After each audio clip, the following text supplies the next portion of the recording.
স্বামীকে ওই পদ্মার কালিয়ানাগিনী দংশন করেছিল। না না, সে কখনো হবার নয়।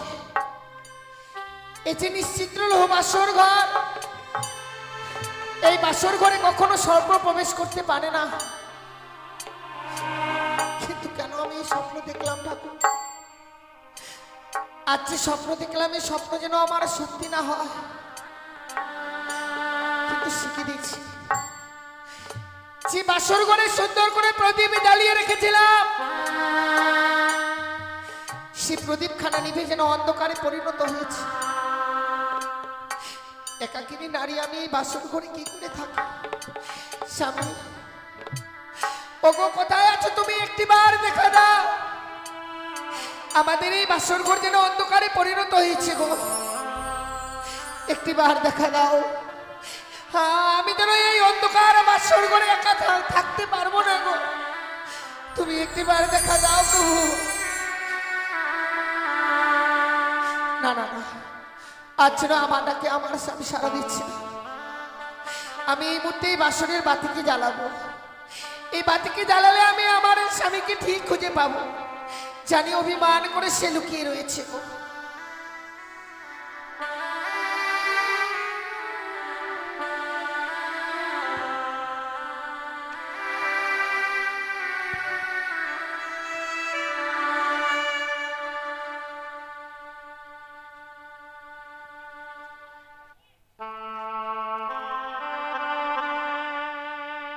ওরে নিভিল বাসরের বাতি,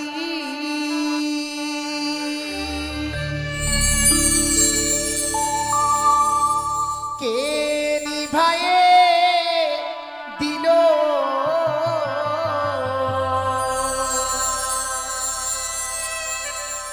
ওরে মানিক রতন বাতি আমার,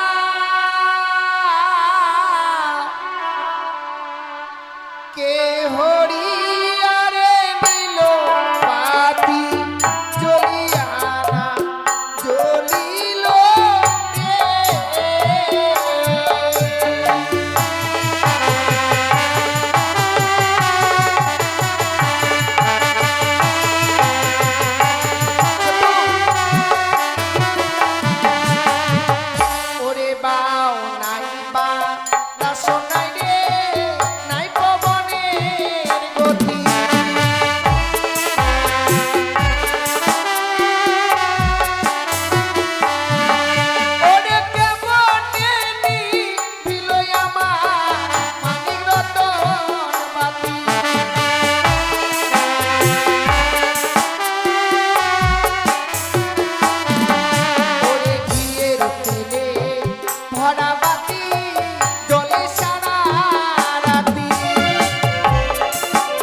আজকে তিনি বাতি জ্বালাবার পর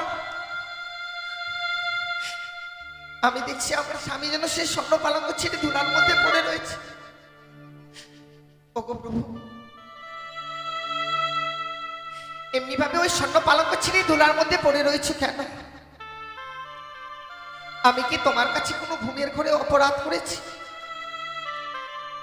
জানো স্বামী, তুমি যখন আমায় আদেশ করো বেহুলা যাও ছুটে এই মুহূর্তে আমার জন্য কিছু রন্ধন করে নিয়ে এসো, সঙ্গে সঙ্গে ছুটে যাই আমি রন্ধনশালায়। জীবনে তো কোনোদিনও রন্ধন করিনি, তাই রন্ধন করতে আমার অনেক বিলম্ব হয়ে গেছে। রন্ধন করে আনবার পর দেখি তুমি স্বর্ণ পালঙ্কে বিশ্রামে এসে ঘুমিয়ে পড়েছ। বারবার বলেছো তুমি বেহুলা, আমি যদি ঘুমিয়ে যাই কাঁচা ঘুমে আমায় জাগিয়ে দেবে না। তাছাড়াও কথাই বলে কাঁচা ঘুমে স্বামীকে যদি জাগিয়ে দেওয়া যায় না জানি স্বামীর অমঙ্গল হয়, স্বামীর আয়ু কমে যায়। তাই পারিনি, তোমার পদসেবা করেছিলাম আমি এই বাসর ঘরে, কিন্তু কথা থেকে যেন নিদ্রা দেবী সে দু নয়নে ভোর করেছিল আমার। ঘুমিয়ে জ্বালা সহ্য করতে না পেরে আমি এই বাসর ঘরে ঘুমিয়ে পড়েছিলাম। ঘুম থেকে জেগে দেখছি তুমি স্বর্ণ পালঙ্কে নিয়ে। ওগো বাবা মাঝে আমাদের জন্য স্বর্ণ পালঙ্ক দিয়েছি, চলো না প্রভু একটিবার ওই স্বর্ণ পালঙ্কের মধ্যে তুমি বিশ্রাম করবে।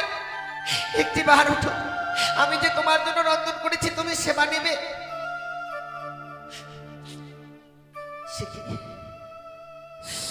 শত কথা বলবার পরও স্বামী যেন আমার ডাকে সাড়া দিচ্ছে না, সারা অঙ্গ যেন শীতল হয়ে গেছে, বুঝতে পারছি না আমি। ওগো হায়রে অভিমানী স্বামী আমার, অভিমান করেছে এমনই যে বাসর করে আমার সঙ্গে কথাই বলছে না। তুমি যদি এমনি ভাবে নীরব হয়ে থাকবে আমি আমার মনের কথা কার কাছে প্রকাশ করবো বলো? প্রকাশ করবার মানুষ তো আমার এই বাসর করে তুমি ছাড়া আর কেউ নেই। একটিবার জেগে উঠো না, একটিবার তুমি আমার সঙ্গে কথা বলো।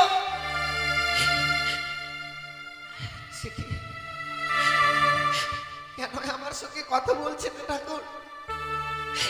আমি কি এতই অপরাধ করেছি এই বাসর ঘরে? আমার স্বামী আমার সঙ্গে কথা বলছে না।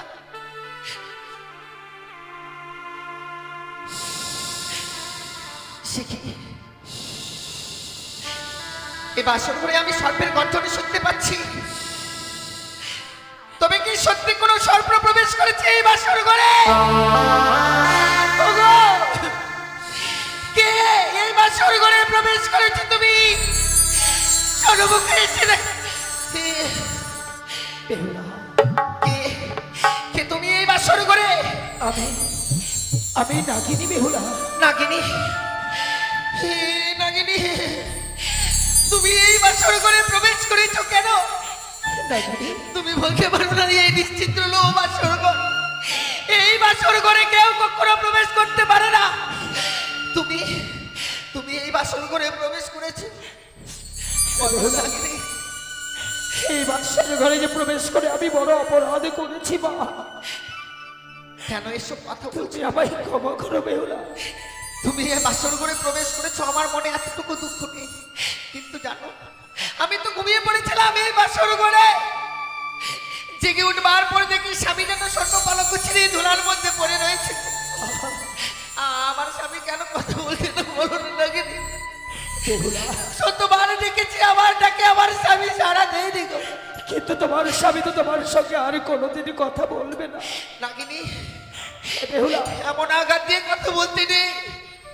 কেন তুমি এসব কথা বলছো এই বাসর করে যে আমার স্বামী কথা বলবে না?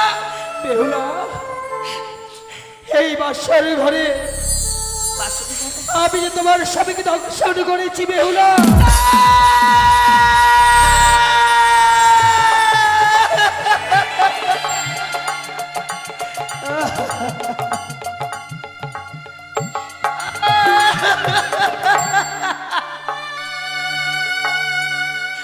বেহুলা না, আমি কখনো মেনে নেব না। আমাদের স্বামী আমায় ছেড়ে যেতে পারে না। রাগিনী বেহুলা সে কখনো যেতে পারে না। ওগো, তুমি একটিবার নামাটাকে ছাড়া না, ওই নাগিনের কথা আমি বিশ্বাস করি। তুমি আমারটাকে ছাড়া না। বেহুলা, এই বাসার ঘরে প্রবেশ করে কতই না কুল কণ্ঠে বেহুলা লক্ষ্য করে আমি ডেকেছিলাম। আমার ডাকে যে তোমরা কেউ সারা দাওনি। নাগিনী, আমি তো তোমার কাছে কোনোদিনও কোনো অপরাধ করিনি গো। কেন আমার এই স্বামীকে তুমি কেড়ে নিলে বলতে পারো না? অপরাধ অপরাধ তো তুমি করনি বেহুলা, অপরাধ করেছিল লক্ষ্মীন্দরের পিতা। তাই তো পিতার বাবা আজ পুত্রের সাজা হয়েছে এই বাসার ঘরে। নাগিনী, তুমি যদি আমার এই স্বামীকে না মেরে আমায় মেরে ফেলতে, তবু যেন আমি এই পৃথিবীর বুকে শান্তি পেতা। বেহুলা, সারা জীবনের মতো কলঙ্কিনী হতে হতো না আমার। তোমার কাছে আমি কোনোদিনও বিনতি করে রাখিনি, একটিবার তুমি আমার এই স্বামীর প্রাণ ওগো ঠাকুর, তুমি বলে দাও আমি কি করব? আমি তো তোমার কাছে কোনোদিনই অপরাধ করিনি গো। এই নিষ্ঠুর মন নিয়ে আমার স্বামীকে কেড়ে দিলে, এত নিষ্ঠুরের নাগিনী।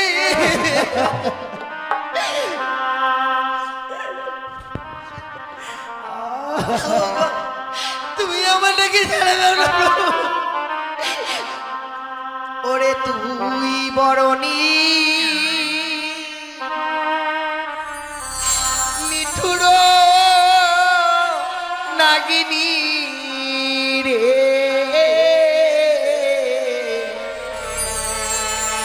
তুই বরণী মিঠুর নাগিনী রে।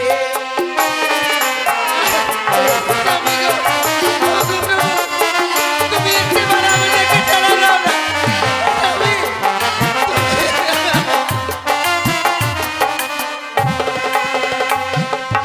তুই বরণী মিঠুর নাগিনী রে, তুই বরণী মিঠুর নাগিনী রে।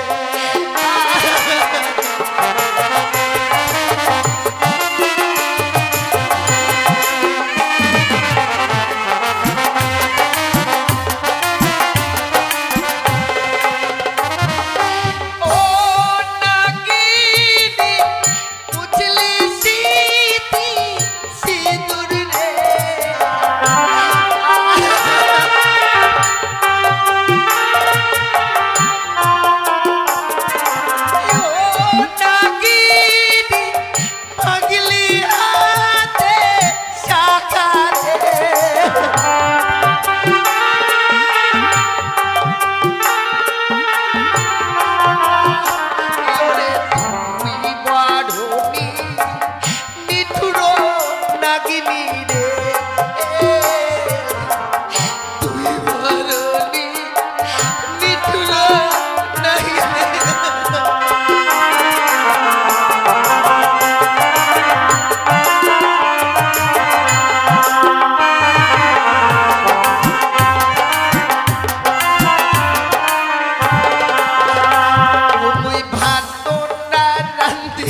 জাতি, এই সৈন্য জাতি দিয়ে তোমার আমি অষ্ট করে কাল পুচ্ছ কেটে নেব। আমিও তোমার এই সর্বকুল থেকে বঞ্চিত করব।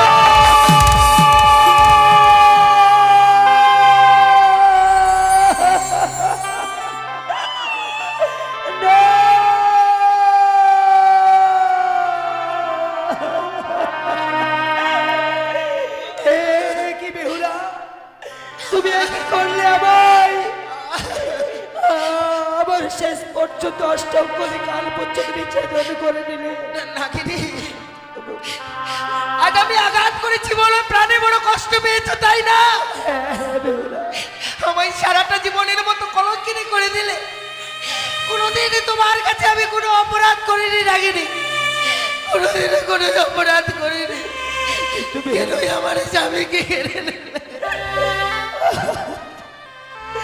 কিন্তু বেহুলা, তুমি যখন আবার অষ্টম করে কাল পর্যন্ত ছেদন করে নিলে, আমি যে নাককুল হইতে বঞ্চিত হয়ে গেলাম।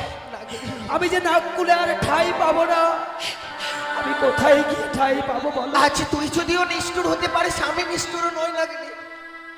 তাই আজ থেকে তোদের সর্বজাতিকে আমি অভিশাপ করলাম। এই পৃথিবীর বুকে কোনো জীবকে আঘাত করার সঙ্গে সঙ্গে তোদের সর্বজাতির অষ্ট করে কাল পুচ্ছ চলে যাবে। বেশ, তাই যদি হয়, আমি এই বাচ্চার ঘরে তোমায় কথা দিলাম বেহুলা, যদি কোনো বিপদে পড়ে এই কালিয়া নাগিনীকে নাগিনী নাগিনী করে যেদিন করবে স্মরণ, আমি বিশ্ব চরাচরে যেখানেই থাকি না উল্কার বেগে এসে আমি তোমায় দেব দর্শন। এই মুহূর্তে বেরিয়ে দাও আমার এই বাসর ঘর থেকে। ওগো, ওগো, তুমি একটিবার কথা বলো না, কেন এমনি ভাবে নীরব হয়ে রয়েছো?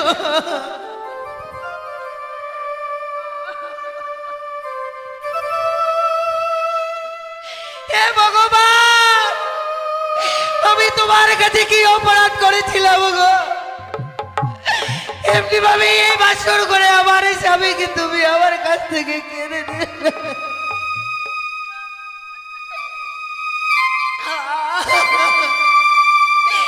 জীবনে এমন কি পাপ করেছিলাম যে বিধাতায় আমার ললাটে এমন লিখন লিখেছিল?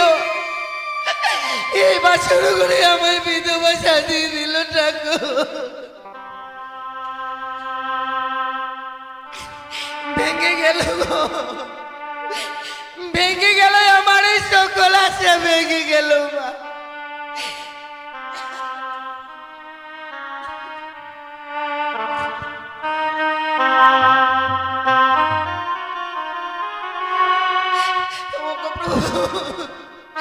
সকল আশায় আমার নেমে গেল এমন সুন্দর বাসর ঘর। এই সাজানো বাসর ঘরে যেন ভেঙে চুরমার হয়ে গেল। পারলাম না একটু নিচে ধরে রাখতে। আমার ভেঙে গেল গো, ও ও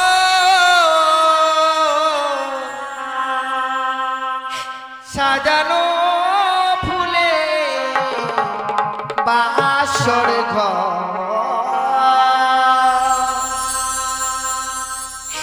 ভেঙে গেল গো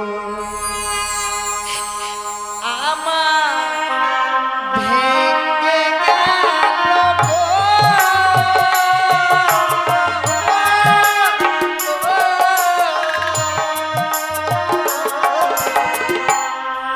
সাজানো ফুলে বাসর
ভেঙে গেল আমার সাজানো ফুলে বাসর ঘর।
শাখা মুছে দাও সিঁদুর স্বামী আমার চলে গেছে অনেক বহুদূর।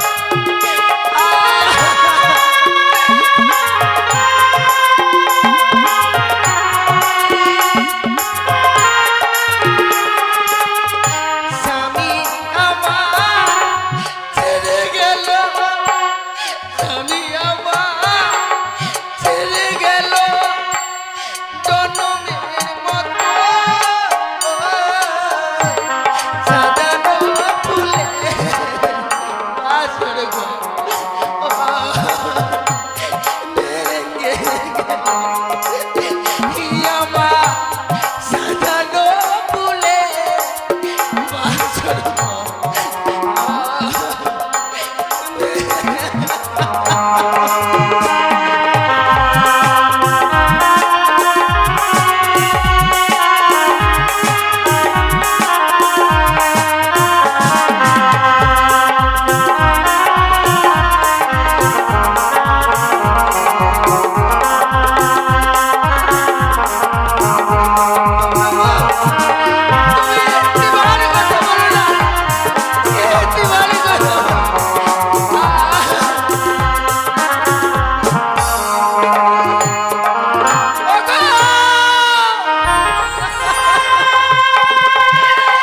তোমরা কি কেউ শুনতে পাচ্ছ?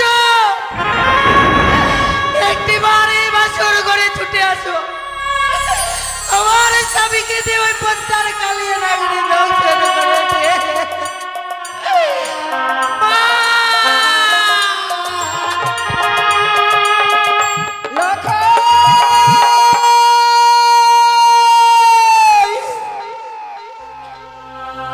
হে ভগবান,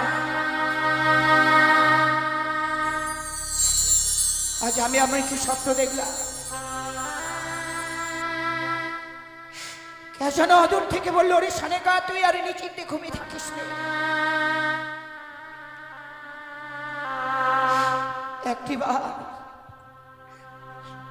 একটিবার তো প্রাণ দিকে লাখাইকে দেখবার জন্য ছুটে আই,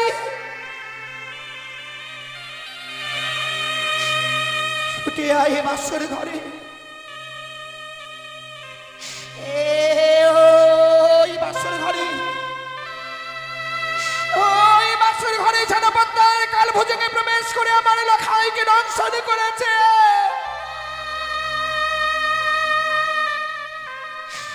না না,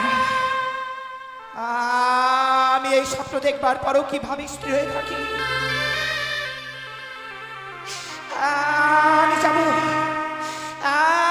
আমি যাবো এই মুহূর্তে লাখাইকে দেখবার জন্য সেই বাসর ঘরে।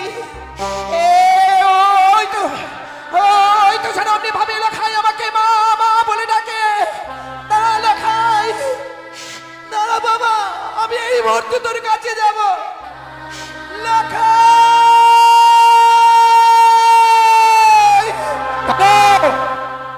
দাঁড়াও শোনক, এখনো নিশি প্রবাদ হয়নি। লখাই বলতে বলতে অমন করে কোথায় যাচ্ছ সনকা?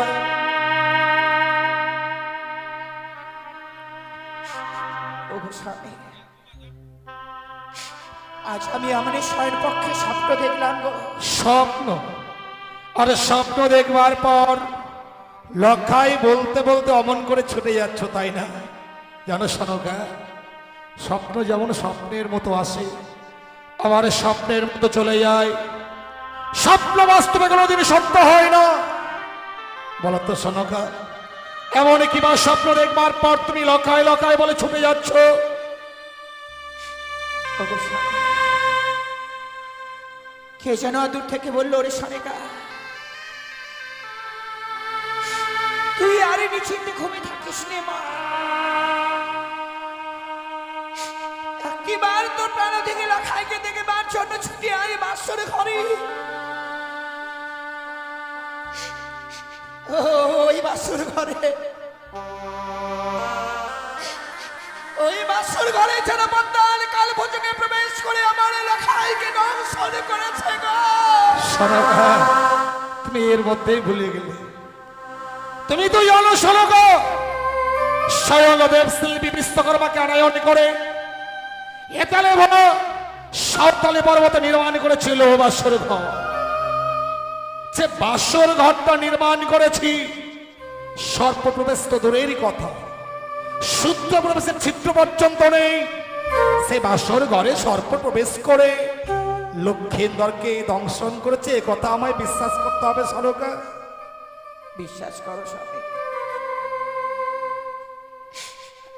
আমি যে লখাইয়ের মা গো,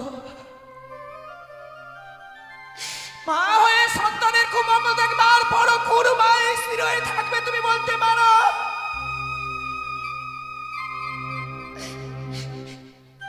আমি যে সন্তান হারা জননী গো,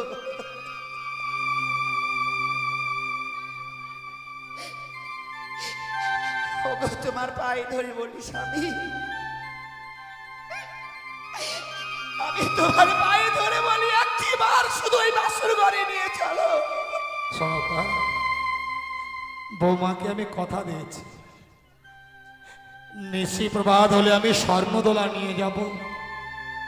ওই লোয়া বাসর ঘর থেকে পুত্র লক্ষেন্দর আর বৌমাকে স্বর্ণদোলায় দুলিত করে আমি আমার রাজপ্রাসাদে নিয়ে আসবো। তাছাড়া তুমি ভেবে দেখো, আজ লক্ষেন্দরের বিবাহ নিশি, বিবাহ নিশিতে লক্ষেন্দর আর বৌমা বাসর ঘরে বাসসজ্জায়, আমরা মাতা পিতা হয়ে কি করে ওই বাসর ঘরে যাবো তুমি ভেবে দেখেছ?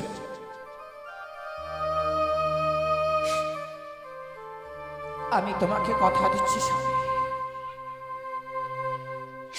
আমরা বাসনের ভিতরে প্রবেশ করব না গো। বাসনের বাইরে থেকে বৌমা লখাইয়ের মুখে কয়েকটি কথা শুনবার পর আমরা বাসনের বাইরের স্থান থেকে আবার ফিরে চলে আসবো গো। সনকা, তোমার কথা রাখতে গিয়ে আমি হয়তো বৌমাকে দেওয়া কথা রাখতে পারবো না। সন্তান হারানো জননী তো, সন্তান হারানো জননীর কথা রাখতে গেছে, বৌমাকে দেওয়া কথা অমান্য করে আমি সত্যি তোমাকে সেই বাসর ঘরে নিয়ে যাব। এসো।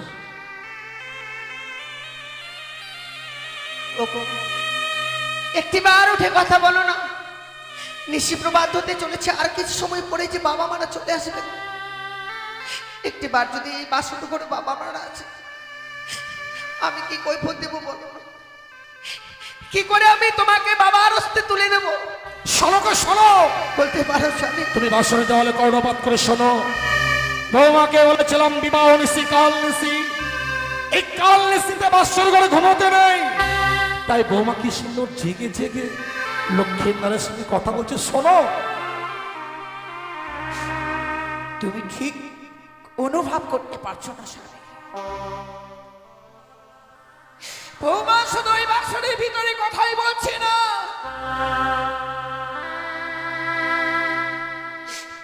ওগো তুমি একটিবার ভালোভাবে সেই কর্ণভেদ করে শোনো না, যেন বৌমা ওই বাসনের ভিতরে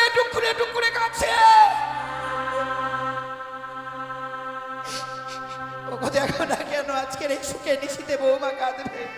বৌমা বাসর ঘরে কাঁদছে? সত্যি তো, এ তো কান্নার রোগ। হতভাগী আজকে শোকের দিনে বাসর ঘরে কাঁদবে কেন? তুমি একটু দাঁড়াও তো সনকা, আমি বৌমার সঙ্গে কথা বলে দেখি বৌমা বাসর ঘরে কাঁদছে কেন। বৌমা, কে? আমি তোমার শ্বশুর ঠাকুর, বাবা, সঙ্গে তোমার শাশুড়ি মাকেও এনেছি। মা,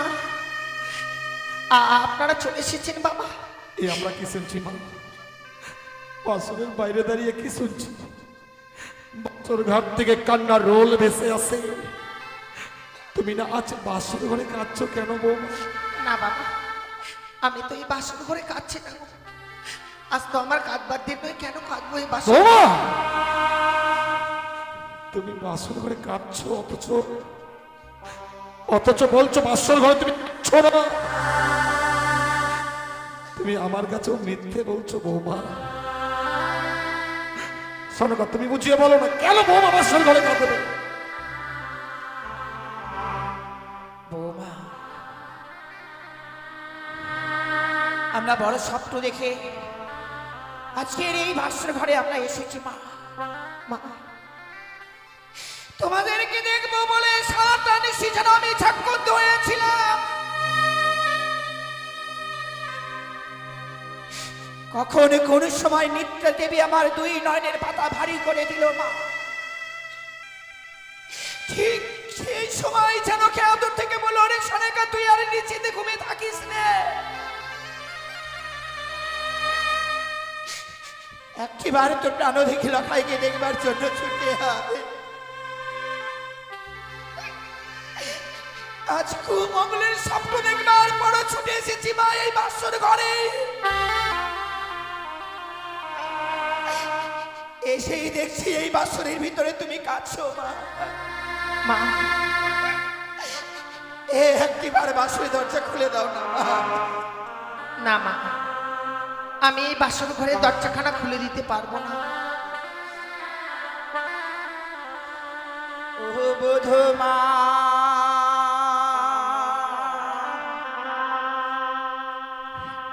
কাপাটি খোলো,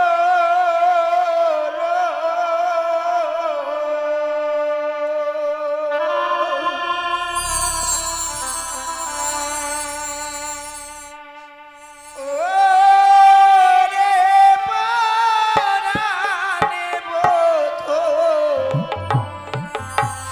ও রে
বাসর ঘরে বেশিক্ষণ দাঁড়াবো না মা। কেন এই নীরব হয়ে গেলে মা?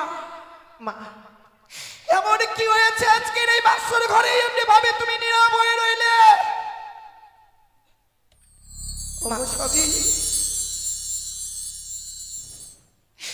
যদিও বৌমাকে আমি গর্ভে ধারণ করিনি গো, কিন্তু লখাই যে সন্তানকে আমি 10 মাস 10 দিন ধরে গর্ভে ধারণ করেছিলাম,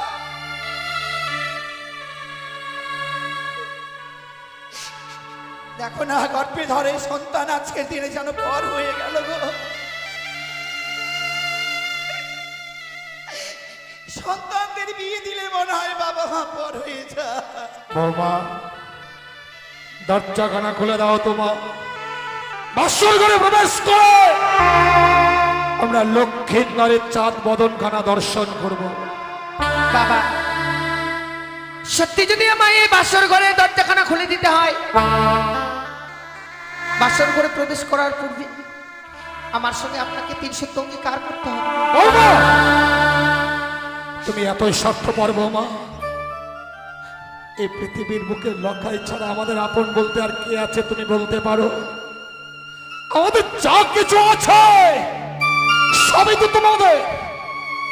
না জানি নিশি প্রভাতকালে এমন কিবা চাইবে তুমি, যার জন্য আমাকে 3 সত্য অঙ্গীকার করতে বলছো বৌমা? ওগো স্বামী, আমি তোমার পায়ে ধরে বলি গো, না জানি আজকের দিনে ওই হতভাগী কেন 3 সত্য অঙ্গীকার করতে বলছে। তুমি শুধুমাত্র আমার জন্য 3 সত্য অঙ্গীকার করো। বেশ শোনকা, সন্তানকে দেখবার জন্য এসেছি তো, তাই আমি বৌমার সঙ্গে 3 সত্য অঙ্গীকার করবো। বৌমা, বাবা, আমি বাসুরের বাইরে দাঁড়িয়ে আছি, আমি 3 সত্য অঙ্গীকার করবো। বলো তোমার এমন কি সত্য রহিয়াছে মা? বাবা গো, আপনি শুধু ওই বাসনের বাইরে থেকে আমায় কথা দিন, এই নিশি প্রভাত হয়ে গেলে আপনার কাছ থেকে আমি যা চাই দেব আপনি আমার হস্তে তুলে দেবেন। বলুন। তাই আমি বৌমা, নিশ্চয় প্রভাত কালে তুমি আমার কাছে যা চাইবে আমি তোমায় হাসতে হাসতে দেবো মা। তুমি দরজাখানা খুলে দাও। বেশ বাবা, আপনি যখন কথা দিয়েছেন আমি এই মুহূর্তেই বাসনের দরজাখানা খুলে দেব। খুলে দিলাম, খুলে দিলাম মা। আমি এই বাসনের দরজাখানা খুলে দিলাম। বৌমা, আজকের দিনে কাঁদতে আছি হতভাগী। তুমি কি জানো না বৌমা, স্ত্রীর চোখের জলে স্বামীদের অকল্যাণ নেমে আসে। কেন কাঁদছো বৌমা? কে যে তুমি আমার কাছে খুলে বলো, কেন কাঁদছো বাসর ঘরে?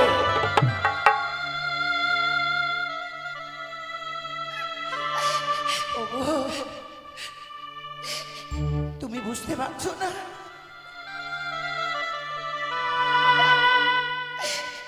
এই হতভাগী আজকের দিনে কেন কাছে? মা বাবাকে ছেড়ে এসেছিস বলে অমনি ভাবে কাঁদছিস হতভাগী? না মা, ওরে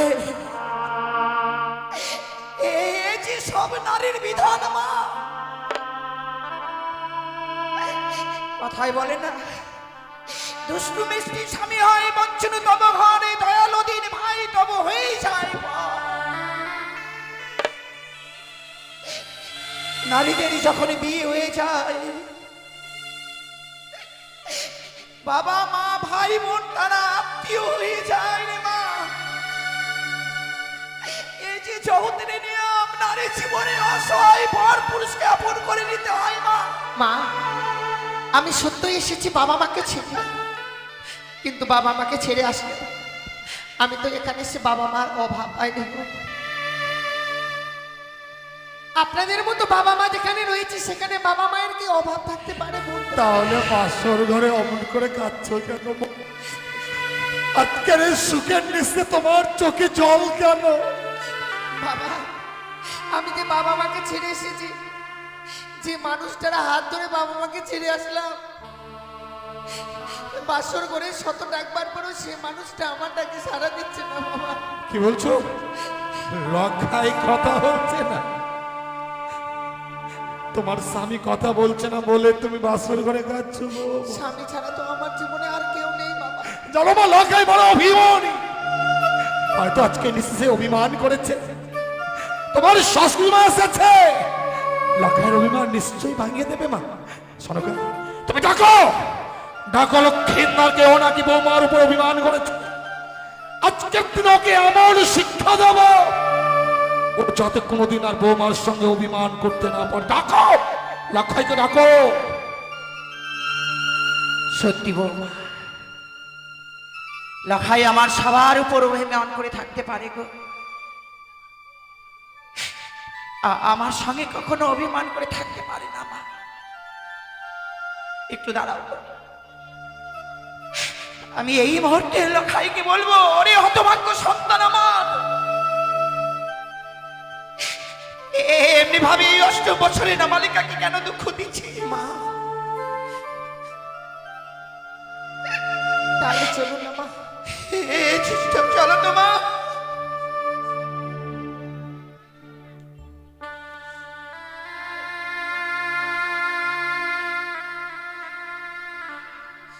লখাই, ওরে অভিমানী সন্তান আমার, এতই অভিমান তোরা এমনি ভাবে সোনার পালঙ্ক ছেড়ে মাটির বিছানায় গড়া করে যাচ্ছিস? দেখ নারী পুত্র, তাকে তোর হতভাগ্য পিতা এসেছে, তোর হতভাগী মা এসেছে। কথা বল না বাবা।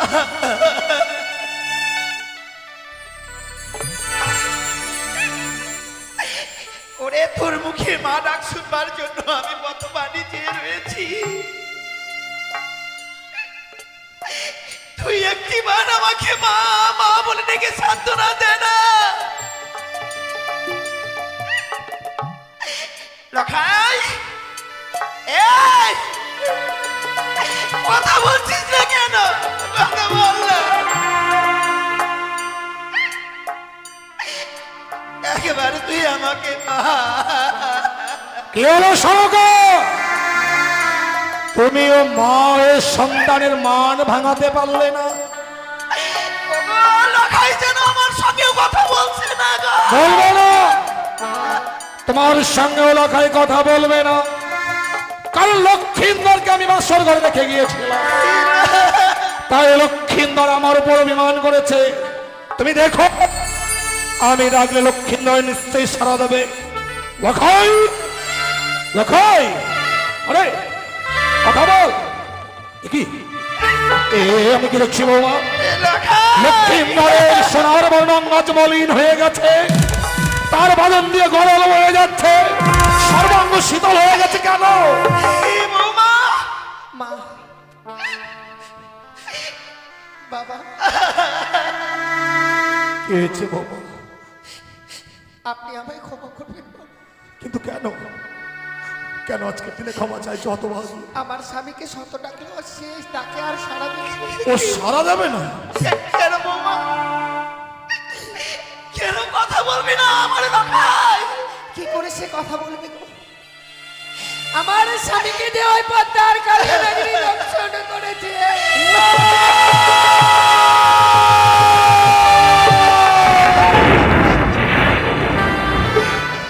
না বাবা, না, তা হতে পারে না। লখাই, আরে কথা বল, কথা বল। লখাই, ইচ্ছে এটা তো মা এসেছি, আমি এসেছি। এই বাসর ঘরে আমাদের ছেড়ে যেতে পারিস না, কথা বল।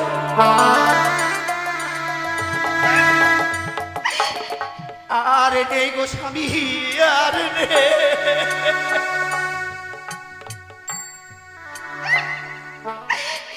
আদার হয়ে গেল সারা চম্পলা নগর। এই হতভাগীকে মা ডাকবার মতো আর কেউ না। কথা বল লখাই। একবার মাকে মা বলে ডাক, আমাকে শুধু বাবা বলে ডাক। আমরা যে বাবা মা ডাকের কাঙাল রে রাখাই, একেবারে কথা বল না। ওরে নীরব হয়ে গেলি কেন? তুই বিয়ে সারা চম্পাকি নগর অন্ধকার হয়ে যাবে।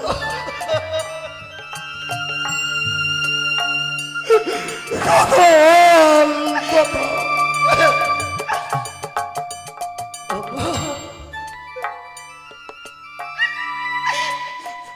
আমরা এতই রাক্ষসী ছিলাম। এর আগে আমি ছয়টি সন্তানকে খেয়েছি গো।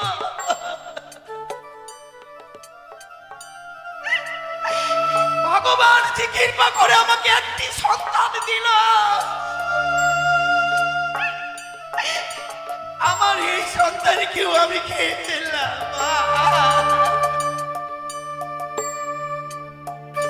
দেখো না, ওকে আর দেখো না সনকা, ওর কান দুটো এমন বধির হয়ে গেছে যে আমাদের কণ্ঠেশ্বর লক্ষ্মীন্দরের কর্মে কি আর পৌঁছবে না। ওকে আর দেখো না, 70 টাকা লক্ষ্মীন্দর তোমাকে মা বলে রাখবে না।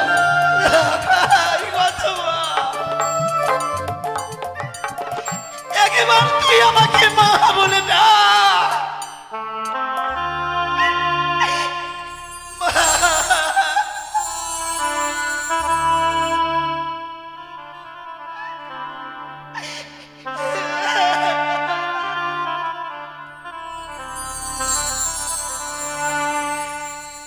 লখাই রে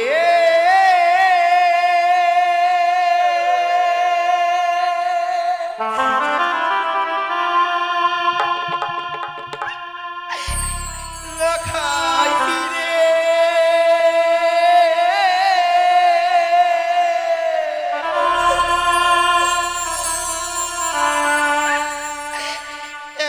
একবার মা বলে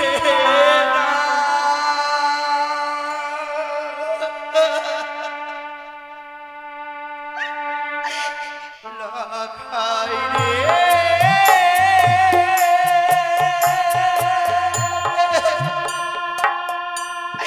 লখাই রে একবার মা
লখাই রে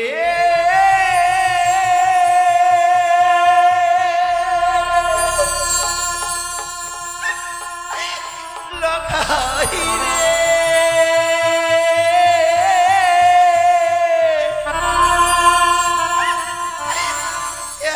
একবার মা বলে চুপ করো, চুপ করো, শোনো গো। বাসর ঘরে কেউ কাঁদবে না। তোমরা যদি বাসর ঘরে কাঁদো, ওই কানি আড়াল থেকে অট্টহাসি হাসবে, উচ্চস্বরে বলবে, আরে যাও, আমি তোর উপযুক্ত শাস্তি দিয়েছি। ওই কানির অট্টহাসি আমি সহ্য করতে পারবো না। কেউ কাঁদবে না, বাসর ঘরে কেউ কাঁদবে না।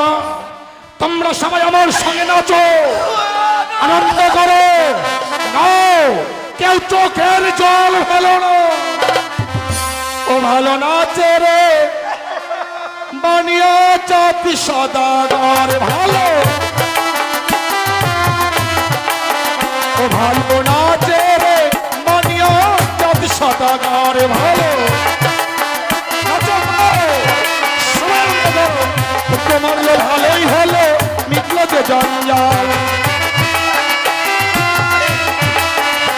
আছি পুত্র মরলো, ভালোই হলো, ভাবলা যে আর নাই। ওই কানি বেটির মুখে দেব আখার মাটি ছাই আলো। ও ভালো নাচে রে মানিয়া চাঁদ গাছো, সবাই গাও, কেউ চোখের জল ফেলো না।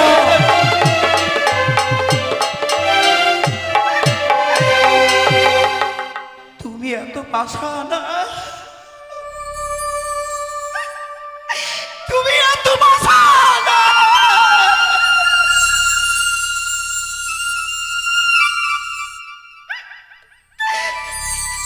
আমার লখাই না রয়েছে মৃত্যু সজ্জায়,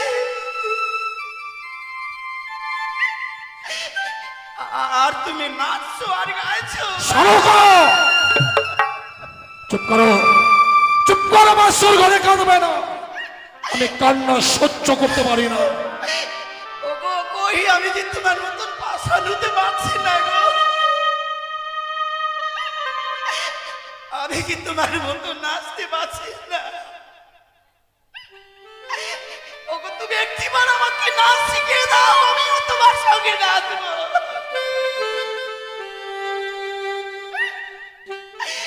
ওগো তোমার পায়ে ধরেব। শোনো গো, কি করছো? পা ছেড়ে দাও, শোনো গো, পা ছেড়ে দাও। ওগো স্বামী, আর কাঁদবো না গো। তুমি শুধু একটি কাজ করলে আমরা কেউ কাঁদবো না। একটি কাজ করলে আমরা কেউ কাঁদবো না বলে তো শোনো গো, বলো, আজকের এই কঠিন দুঃখের দিনে তুমি আমায় এমন কি করতে বলছো? তোমাকে যে আজ এক দেবীর পুজো করতে হবে স্বামী। কিন্তু দেবী পুজো না করে তো আমি অন্ন জল গ্রহণ করি না। শোনো গো, আমি তোমাকে সেই দেবীর কথা বলছি না। কোন দেবীর কথা বলছো? তোমার বড় পরিচিত দেবী, পরিচিত দেবী, যেই দেবীর নাম হয় ত্রিনয়নী চতুর্ভুজা। ত্রিনয়নী চতুর্ভুজা। তুমি করো একটিবার মনসা। কি করলে তুমি? তুমি আমায় মনসা পুজো করতে বলছো? তুমি যদি আমার স্ত্রী না হতে, তোমার ঠিক পাকেতে আমি কুকুর যাও, বেরিয়ে যাও, বেরিয়ে যাও এই বাসর ঘর থেকে। একমাত্র আমি তোমার মুখ দর্শন করতে চাই না।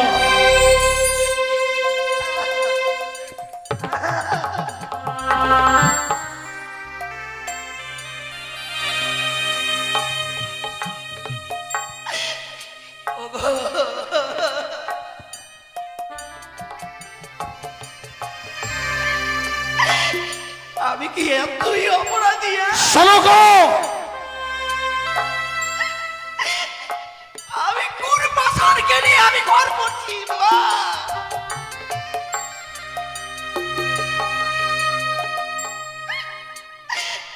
ওগো ভগবান, তুমি দেখো গো।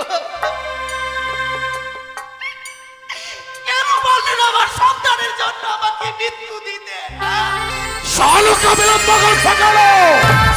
তুমি যদি এই মুহূর্তে বাসর ঘর থেকে বেরিয়ে না যাও, আমি না যাই। আগামীর দিনে তুমি আমার মরা মুখ দেখবে।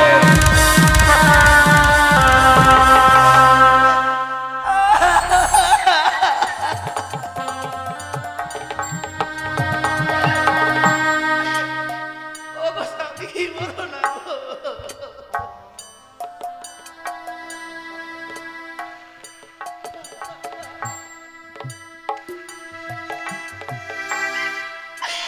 এমনি করে বলো না।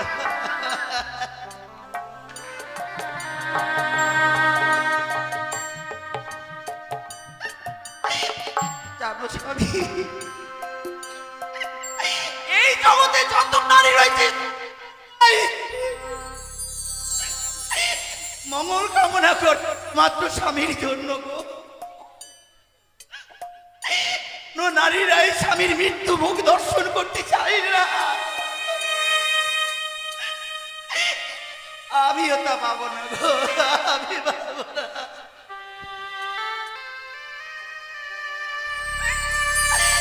ওগো দোয়াই তোমার, আমার লখাইকে এই মুহূর্তে আমার আজকের তুলসী মণ্ডপে নিয়ে চলো।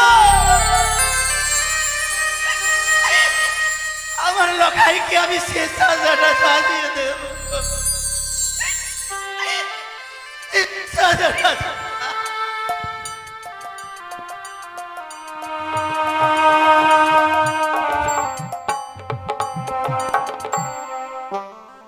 বৌমা, তোমার শাশুড়ি মাকে আমি বাসর ঘর থেকে তাড়িয়ে দিলাম। বাবা, কেন তাড়িয়ে দিলাম জানো মা? কেন এমনি ভাবে তাড়িয়ে দিলেন বাবা? এই পৃথিবীর বুকে লকাই ছাড়া আমাদের আর কেউ নেই মা। তোমার শাশুড়ি মা বাসরে যতক্ষণ থাকবে, ও যতবার লখাইয়ের এই মরা মুখটা দেখবে, না জানি লক্ষ্মীন্দরের সঙ্গে তোমার শাশুড়ি মা প্রাণে মারা যেতে পারে মা। বাবা, মৃত্যুকালে যদি কোনো পুরুষের নারী মারা যায়, তার চেয়ে হতভাগ্য পুরুষ আর পৃথিবীর বুকে নেই মা। তুমি ভেবে দেখো তো বৌমা, আচ্ছা আমি চম্পক নগরের অধীশ্বর, আমার অর্থের কোনো অভাব নেই। যদি আমার কোনোদিন অর্থের অভাব পড়ে, আর তোমার শাশুড়ি মা যদি বেঁচে থাকে, প্রয়োজন বোধে আমায় ভিক্ষে করে হলো আমার বুকে অন্ন তুলে দেবে মা। তাই তোমার শাশুড়ি মাকে বাঁচিয়ে রাখবার জন্য আমি বাসর ঘর থেকে তাড়িয়ে দিলাম। তুমি আমায় ভুল বুঝো না বৌমা। সে কি বলছেন বাবা? আমি আপনাকে কেন ভুল বুঝতে যাব? একটা কথা বলবো মা, বলুন বাবা। নারীর জীবন হয় রে মধু, মনের মানুষ পেলে পুরুষদের ভাঙে কপাল। লক্ষ্মী ছেড়ে গেলে, লখাই আমার সন্তান ছিল মা। আমি যখন লখাইকে কোলে পেয়েছিলাম, আমার এই ছোট্ট বুকটার মাঝে একটা অসার বাসা বেঁধেছিল মা। আমি যেদিন প্রাণে মারা যাব, আমার পুত্র লখাই আমাকে স্কন্ধে ধারণ করে নিয়ে যাবো ওই মহাশ্মশানে। শ্মশানে নিয়ে গিয়ে আমার সৎকার করবে, কিন্তু লখাই তো তা করলো না। তুমি লখাইকে দাও তোমার, আমি নিজেই পিতা হয়ে পুত্রের সৎকার করব। ও শ্বশুর বাবা গো, ও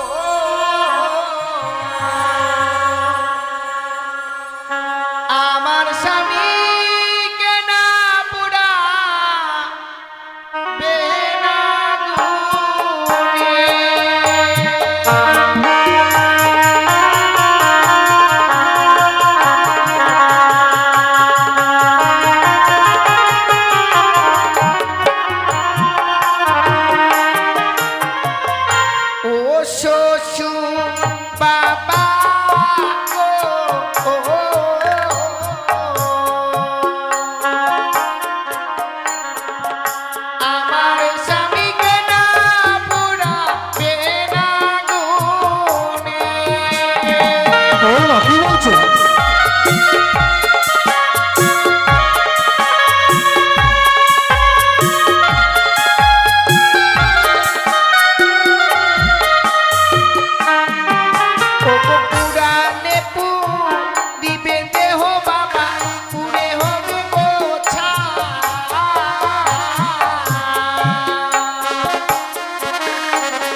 কিন্তু ওই মরা মানুষটাকে তুমি এমন কি করবে মা? ও গো মৃত স্বামী বকে লই বাবা ভাসিব সাগরে।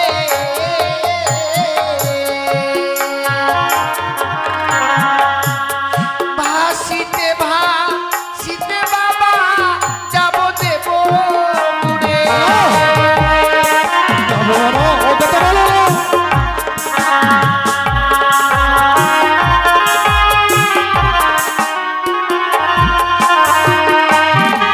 ওগো পঞ্চম কদলি বৃক্ষের বাবা আমায় বানিয়ে দিবেন গো ভেলা।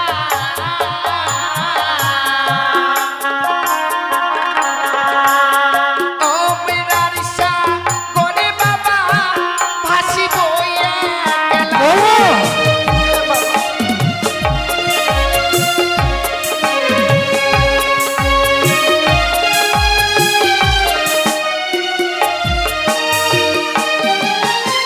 আমার মৃত স্বামীকে আমায় ভিক্ষে দিন বাবা। মৃত স্বামীকে বক্ষে লইয়ে ওই ওমরারের সাগর জলে ভাসতে ভাসতে যাব আমি সেই দেবতা নগরে। সেই দেবতা নগরে গিয়ে প্রত্যেকটি দেবতার কাছে স্বামীর প্রাণে ভিক্ষে নিয়ে আসবো বাবা আমি। এ তোমার মিথ্যে আশা বৌমা। এই পৃথিবীর বুকে মানুষ যদি একবার প্রাণে মারা যায় সে আর কোনোদিন প্রাণ ফিরিয়ে পায় না মা। বাবা কথায় কি বলে জানো? কি বলে বাবা? জন্মিলে মরিতে হবে, অমর কে বা কথা কবে। হাইরিনীর চিরস্থির কে হয়েছে কবে? তুমি কি প্রমাণ দিতে পারবে না এই পৃথিবীর কোন নারী তার মৃত্যু স্বামীর সে প্রাণ ফিরিয়ে পেয়েছে? সে তো অবশ্যই আছে বাবা। সতী সাবিত্রী কিভাবে তুমি তার স্বামীর প্রাণ ফিরিয়ে এনেছিল বাবা? সতী সাবিত্রীর কথা আমার অজানা নয় বৌমা। সতী সাবিত্রী আপন সতীত্ব গুণে পাইতে সম্মান জমঠাই ফিরিয়া পাইল সত্যমা। যমরাজকে সে বাচ্চুক্ষে পরাজিত করেছিল, তাই তার প্রাণবতীর সে প্রাণ ফিরে পেয়েছিল মা। তুমি তো পারবে না বৌমা। বাবা সতী সাবিত্রী যদি সত্যি যমরাজের সঙ্গে বাকযুদ্ধ করে স্বামীর প্রাণ ফিরিয়ে আনতে পারে আমিও পারবো বাবা। আমি ওই দেবতা নগরে যেতে পারলে আমার স্বামীর প্রাণ আমি ফিরিয়ে আনতে পারবো। তুমি সতীর গৌরব করছো মা। তুমি বলতে চাইছো তুমি সতী? হ্যাঁ বাবা। সতী নারীর প্রতি মরে না বৌমা। তুমি সতী হতে পারো না। সতী আমি অনেক দেখেছি। সতী সাবিত্রী, সতী কুন্তী, সতী অহল্যা। তুমি কেমন সতী? আশার ঘরে খেয়েছো তুমি তোমার প্রতি। বাবা কোন নারী তার স্বামীর প্রাণ এমনি ভাবে কেড়ে নিতে পারে না এই বাসর ঘরে। আমি তোমার কোনো কথা শুনতে চাই না। স্বামীকে নিয়ে যদি সাগরের জলে ভাসতে হয় তোমায় যে তোমার অলংকার গুলো খুলে দিতে হবে বৌমা। বাবা আপনি আমার কাছ থেকে এই অলংকার গুলো চেয়ে নিচ্ছেন। কথায় কি বলে জানেন? সে নারীর স্বামী এই ইহলোক থেকে পরলোকে গমন করে গো। যে নারীর স্বামী নেই সে নারীকে যে কোনো অলংকারে আর মানে না। আমার কাছে কি এই অলংকার গুলোই বেশি ছিল।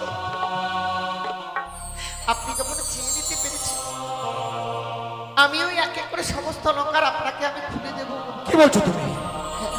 অলংকার চাইলাম বলে তুমি অলংকার গুলো খুলে দেবে? অলংকার গুলো খুলে দিও না মা। তুমি শুধু তোমার স্বামীকে দাও, আমার সন্তানের সৎকার করবার আমার সুযোগ দাও বৌমা। বাবা আমার কাছে যে অলংকার গুলো আছে সেই অলংকারের আমার কাছে আর কোনো মূল্য নেই। তাই আমি এক এক করে সমস্ত অলংকার আপনাকে আমি খুলে দেব।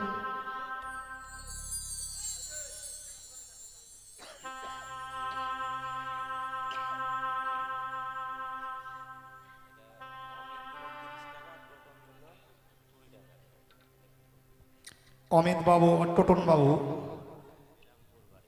বিরামপুর বাড়ি, একজন 30 টাকা দিয়েছেন, একজন 20 টাকা দিয়েছেন। সেই বাবুদের দেবার মতো আমাদের কিছু নেই। মা মনসার কাছে কামনা করব ওনাদের মনসা যেন পূর্ণ হয়।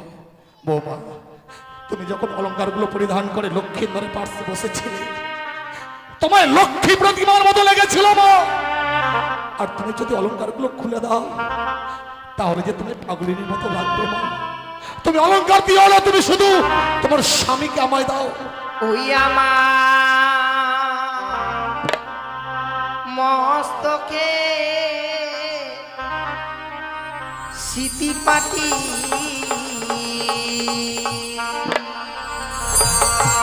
লহ শ্বশুর মা আবাগো।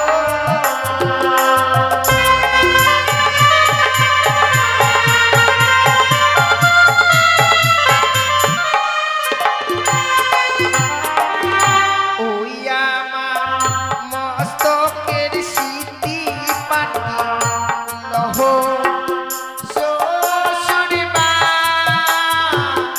আবাগো।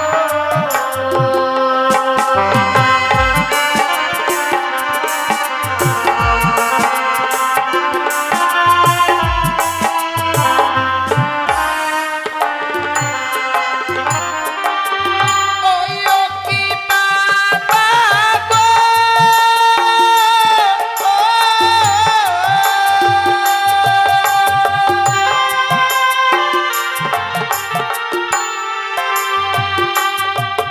এই চম্পলারো এই গন্ধে দিও অবাগিনী বেহুলা।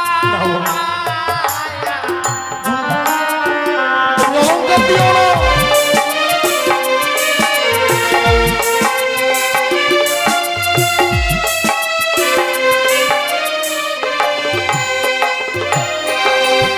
ওই আমার গলার মালা লহ শ্বশুর মা আবাগো।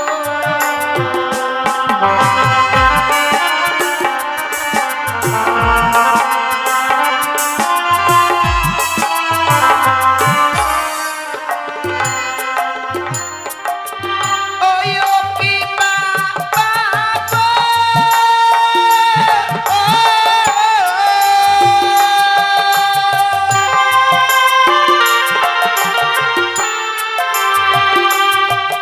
এই চম্পলারো স্বর্ণকারে অবাগিনী বেহুলার মায়া।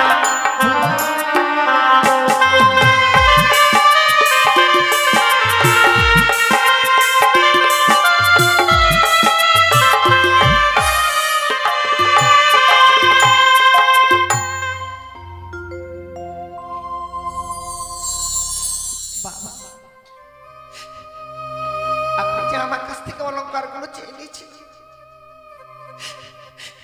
আমি একে করে সমস্ত অলংকার খুলে দিয়েছি বাবা।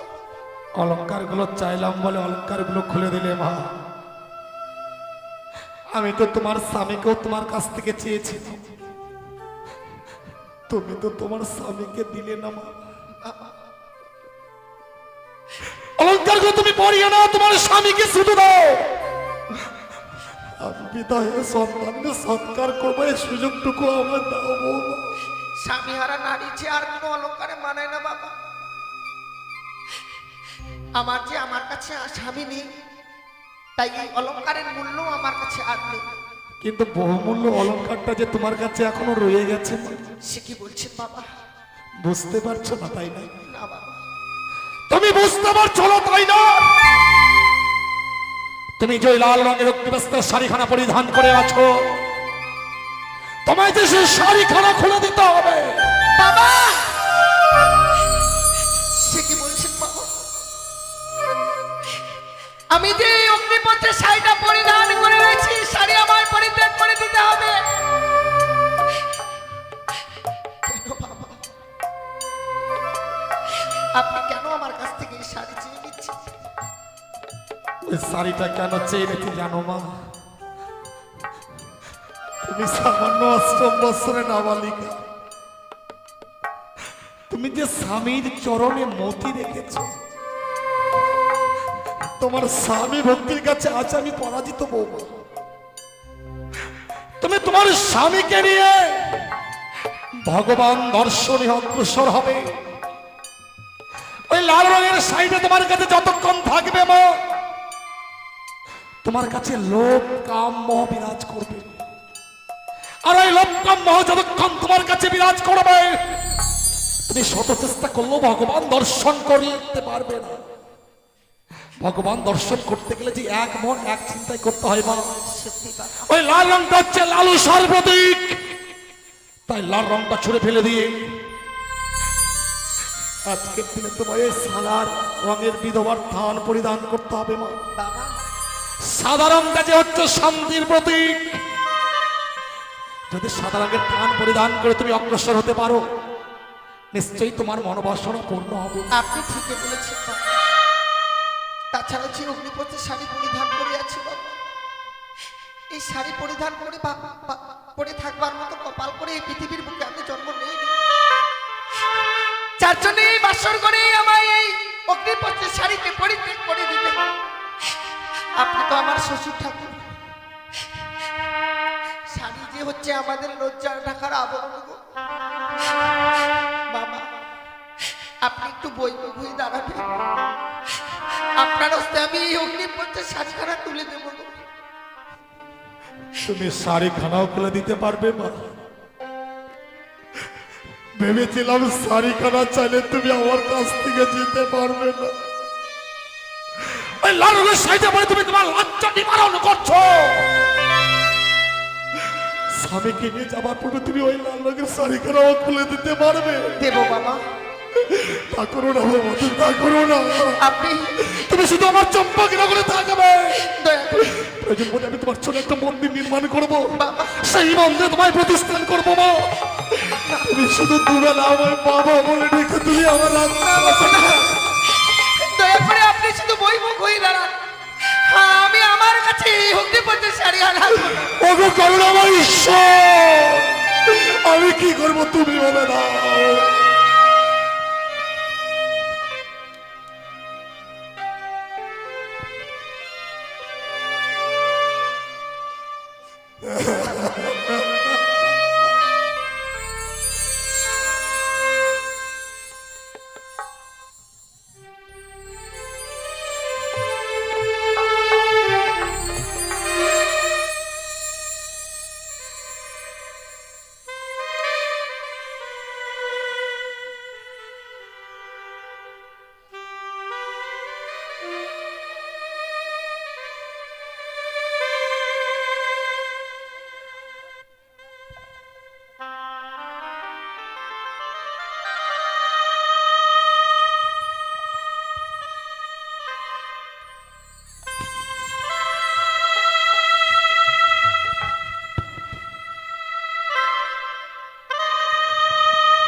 বাবা এই বেশি কি আমি সাগরে চলে বেশি যেতে পারবো বাবা?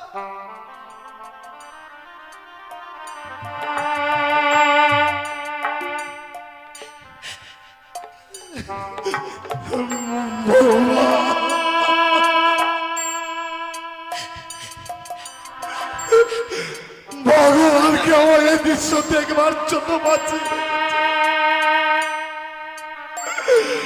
বিয়ে রাত্রে তুমি বিধবা হয়ে গেলে, বিবাহের স্ত্রী তোমার মাঝে তোমার নয়নে কাজল পরিয়েছিল, সেই কাজলটুকু তুমি বাঁচি করতে পারবে না বাবা, প্লিজ বাবা।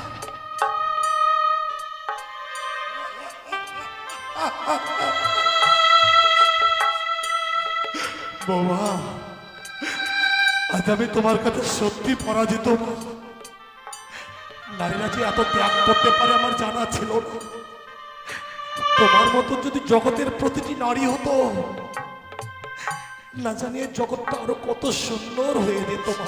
বাবা তোমায় কয়েকটা কথা বলবো মা। হ্যাঁ বলুন বাবা। তুমি স্বামীকে নিয়ে বেঁচে যাবে, জীবনে অন্যায় পথে মা বাড়াবে না মা। জেনে রাখবে সতীর দেবতাপতি জীবনের ঈশ্বর ভাবে পুজিতে এসেছে চরণতঃ। প্রতিগানে প্রতিধানে প্রতি যে দেবতা, নারী জাতি প্রদীপ টিনে কেমনে হইবে প্রতিব্রতা।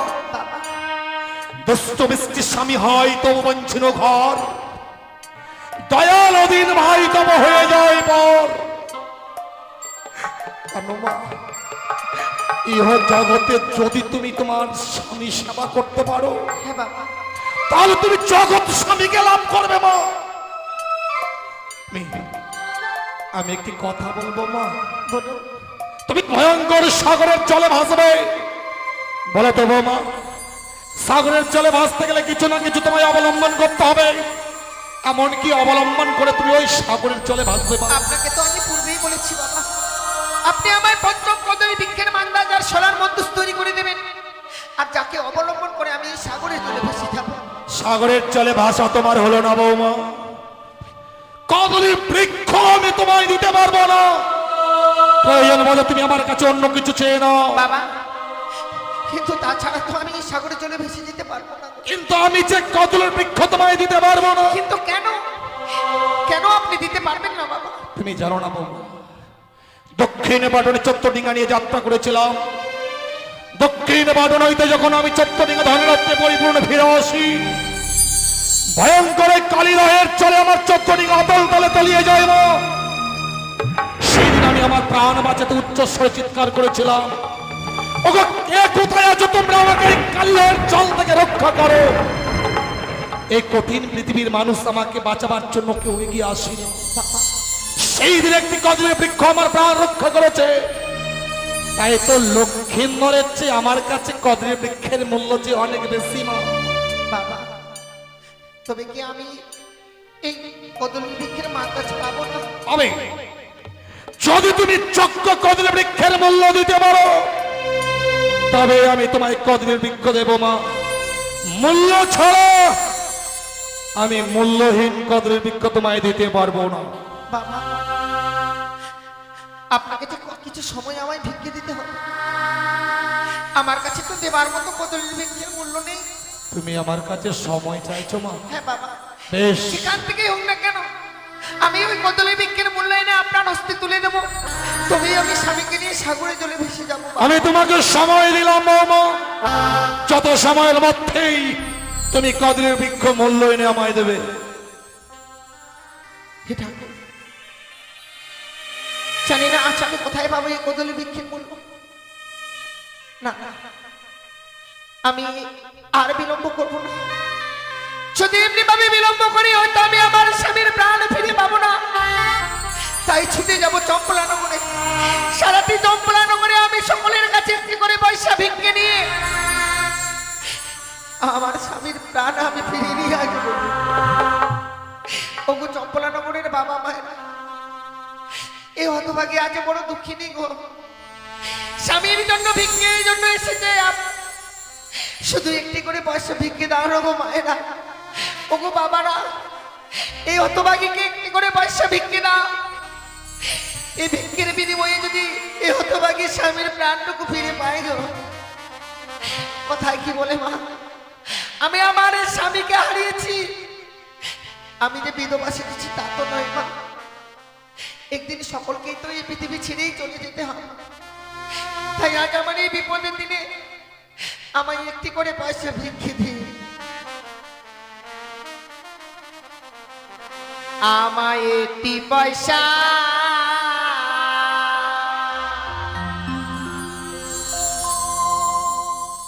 দিন গো মায়েরা,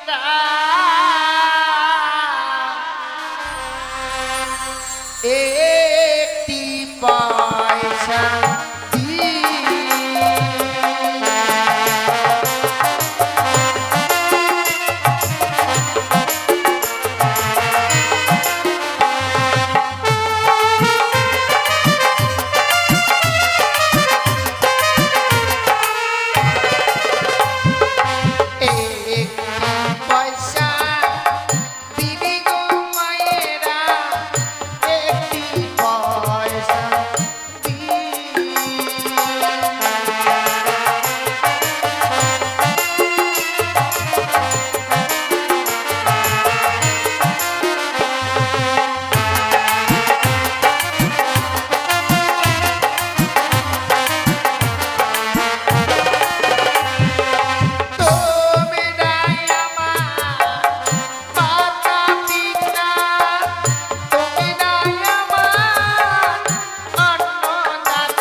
চম্পলানগরের প্রত্যেকটি বাবা মায়ের জন্য ভালো।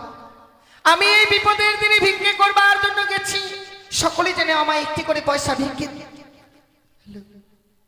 তাই ঠাকুরের কাছে আমি কামনা করি, হে ঠাকুর, আজ আমার এই বিপদের দিনে যে বাবা মায়েরা আমায় দান করেছিল, সেই বাবা মায়েদের মেয়েরা যেন আমার মতো কোনোদিনও বিধবা না হয়, আমার মতো যেন স্বামীকে না হারায়, সকলে যেন স্বামীকে নিয়ে সারাটা জীবন ঘর করতে পারে। বৌমা, বাবা, তুমি কি কদলি বৃক্ষের মূল্য এনেছো মা? এনেছি বাবা, কিন্তু কদলি বৃক্ষের মূল্য দেবার মতো করি তো তোমার কাছে ছিল না। আপনার কাছে যে আমি কিছু সময় ভিক্ষে চেয়ে নিয়েছিলাম বাবা, অতএব সে সময়ের মধ্যে সারা চম্পলানগর প্রত্যেকের গৃহে গিয়ে একটি করে পয়সা ভিক্ষে করে এনেছি আমি। বৌমা, হ্যাঁ বাবা। কি বললে তুমি? তুমি ভিক্ষের চুল স্কন্ধ ধারণ করে দাঁড়ে দাঁড়িয়ে ভিক্ষে করেছো মা? বাবা, তুমি রাজগৃহে বড় হয়েছো, তুমি শুধু মানুষকে দান করে এসেছো। আচ্ছা, তুমি তোমার স্বামীর জন্য ভিক্ষে করলে, আজ তোমার স্বামী ভক্তির কাছে সত্যি আমি পরাজিত হয়ে যাচ্ছি। স্বামীর জন্য তো শুধু ভিক্ষেই করেছি, চাইলে তো নিজের আস্তে আস্তে নিজের প্রাণখানাও আমি বিসর্জন করে দিতে পারি, কারণ যে নারীর স্বামী নেই এই পৃথিবীর বুকে, সে নারীর কোনো মূল্যই নেই বাবা। বাবা, তুমি যখন কদলি বৃক্ষের মূল্য আমায় দিয়েছো, আমি তোমায় সত্যি সত্যি কদলি বৃক্ষের মান্দাস তৈরি করে সাগরের জলে ভাসিয়ে দেবো মা। বৌমা, বাবা, তুমি আজ মরা নিয়ে খেলতে যাচ্ছ মা। মরা নিয়ে কে খেলা করে জানো? কে বাবা? মরাকে নিয়ে ডোমেরা খেলা করে। তুমি যখন আজ মরা নিয়ে খেলতে যাচ্ছ, শ্বশুর ঠাকুর হয়ে তোমায় অভিশাপ করছে মা। এই মরার কারণে একদিন তুমি ডোমালি সাজবে মা। বাবা, আপনি আমায় অভিশাপ করলেন বাবা? কথায় কি বলে জানি না বাবা, বড়রা যদি অভিশাপ করে, সেই অভিশাপের মাঝে কিছু আশীর্বাদ থাকে। কি বলছো তুমি? সত্যি যদিও আপনি আমায় অভিশাপ করেছেন যে যদি কোনোদিনও ফিরে আসি, ডোমানির বেশি ফিরে আসবো আমি। ডোম ছাড়া তো ডোমানি সাজা যায় না বাবা। আমার অভিশাপের মধ্যেও তোমার আশীর্বাদ লুকিয়ে যদিও আছে। আমি ডোমানির বেশি আসবো, তবু আমি আমার স্বামীর প্রাণ তো ফিরে পাবো বাবা। ও মা, আরো একটি কথা কি জানো মা?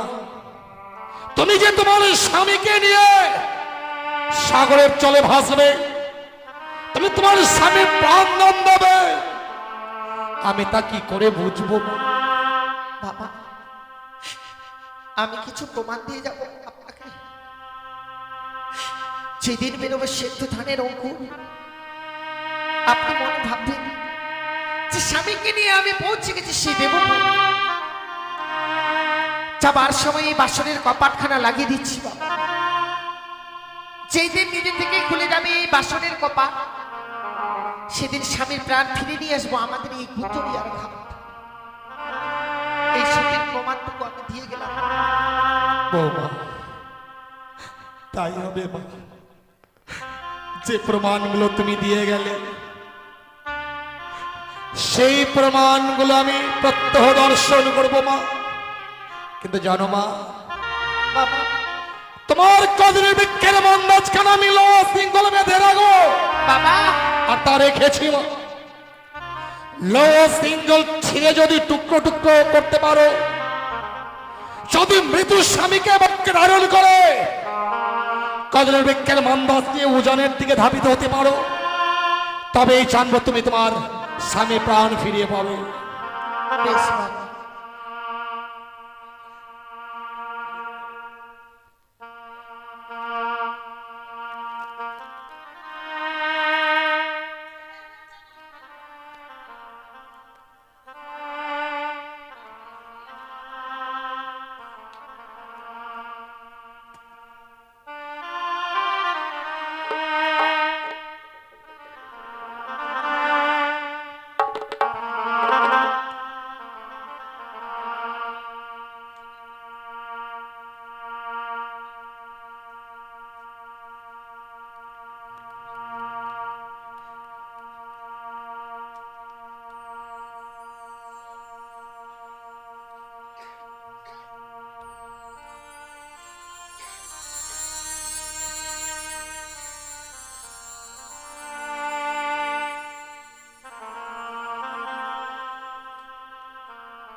মন্ত্রী মশাই, দেখতে দেখতে চম্পকনগর যেন আধার হয়ে গেল।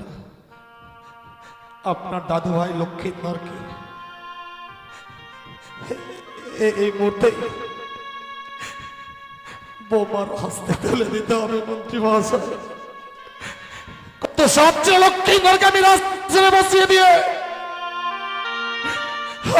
আমি বাকি জীবনে অবসর নেব।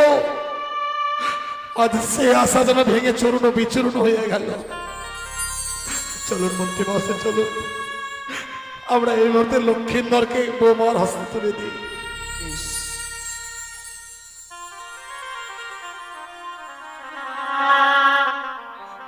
বৌমা, বাবা, যখন বিবাহ কার্য সমাপন করে তোমাকে আমি নিয়ে এসেছিলাম, বাসরে প্রবেশ করবার পূর্বে আমি আমার জীবিত সন্তান লক্ষ্মীধরকে তোমার হস্তে তুলে দিয়েছিলাম। রাত্রে দেখো, নিশি প্রমাদ হতে না হতেই আজ আমি আমার মৃত সন্তানকে তোমার হস্তে তুলে দিচ্ছি।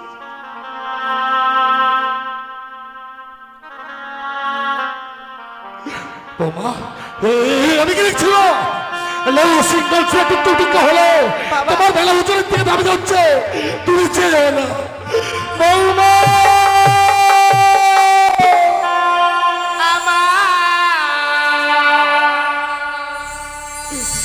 শ্বশুর বাবা গো,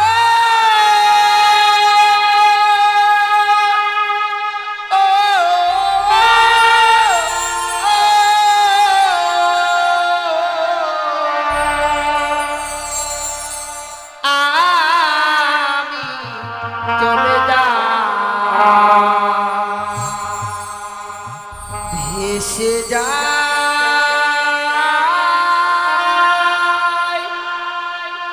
আমি চলে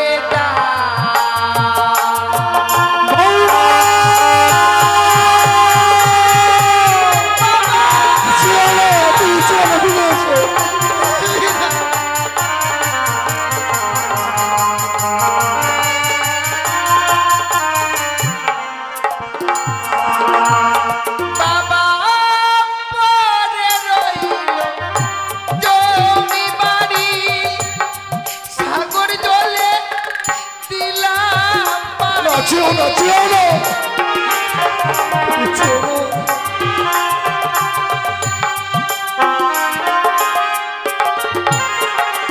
আমি দেশ ছেড়ে বিদেশে যাব, বোনের মাকে পাবো নিব। বৌমা, বৌমা ফিরে আসো, তুমি চেয়েও না, তুমি চেয়েও না, ফিরে আসো। দেখে সবাই বলবে আমার বেহুলার কেউ না।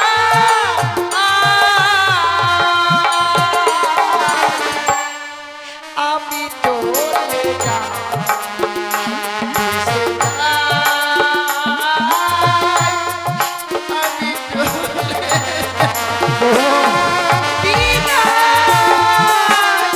বৌমা,